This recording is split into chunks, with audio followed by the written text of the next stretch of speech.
Chapter 4. The Show. 8 o'clock came and I exited my room with a clean white shirt, buttoned down, along with a brown tie and tweed jacket. It was the slightly formal Indiana Jones special. Again, not that I was trying to start another relationship of any kind. Following signs all around the walls, I found my way to the stage room. This room seemed like the most normal in the whole attraction from all the other rooms. There was a stage, obviously, with a bright red curtain and columns all around the room. I took a seat at one of the many circular tables, similar to a nightclub cabaret table with cocktail napkins and candles.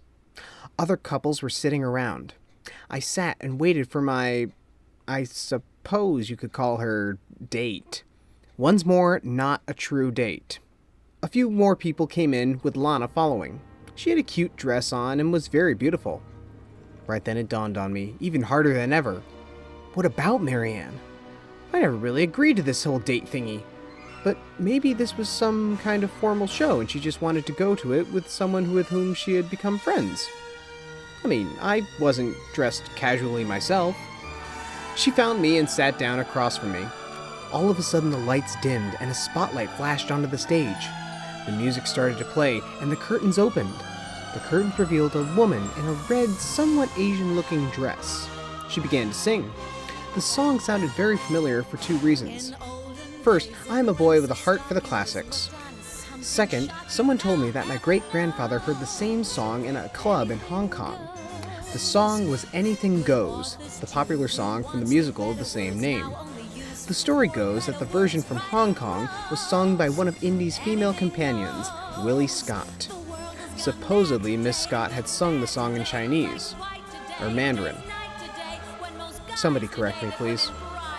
Either way, I bet Nicholas would have liked to hear that version.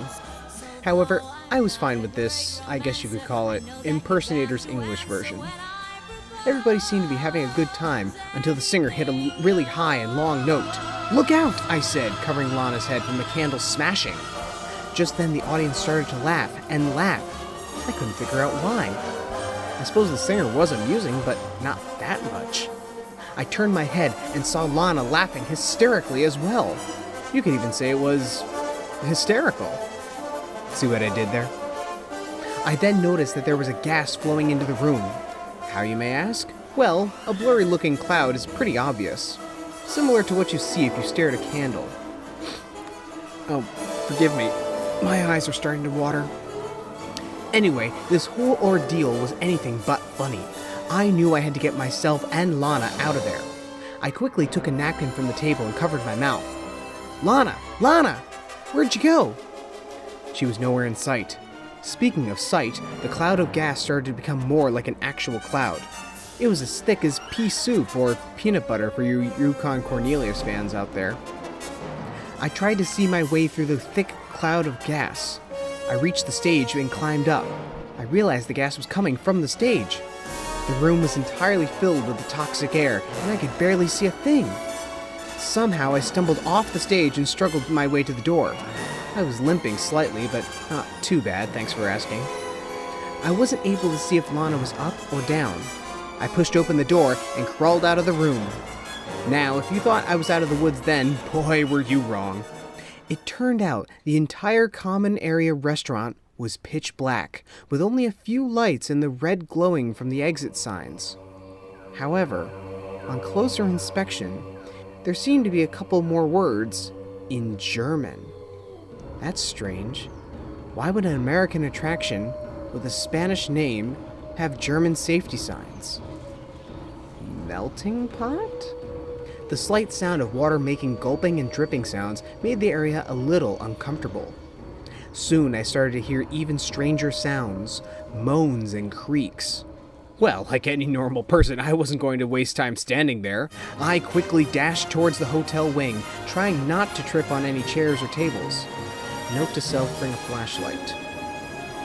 I finally reached the right room corridor and entered my hotel room. The time on the clock read 11:35.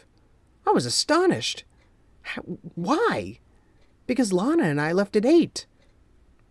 Maybe this whole place is like a TARDIS and I time traveled. I mean, it also seems to be bigger on the inside. Hey, look at that. Another Doctor Who reference. Huh. My parents were sitting watching TV, and they could see I was out of breath. "Why, Danny, is something wrong? Did you and Lana have a nice time?" I just nodded because I was still breathing heavily. I rushed to the cube and slammed the small door. Jumping onto my bed, I threw my fedora next to me and just sat there, wondering, what happened to her? Who's the genius that decided to crank up the horrors in this joint? Sure, the gorilla's strange and there's that robotic dragon, but something just doesn't feel right. Not to mention Nicholas. Just then, I heard a wailing sound coming from the AC vent. That's air conditioning for the abbreviated impaired. I couldn't be quite sure, but it sounded faintly like a girl's scream. I quickly dismissed it because I thought I was going through some hallucination moment or something. I was also really tired. "You'd think they would have turned off all the special effects at this hour of the night," I shouted at the vent. With this and everything else that had happened tonight, I knew this was going to be a very strange thing I was facing.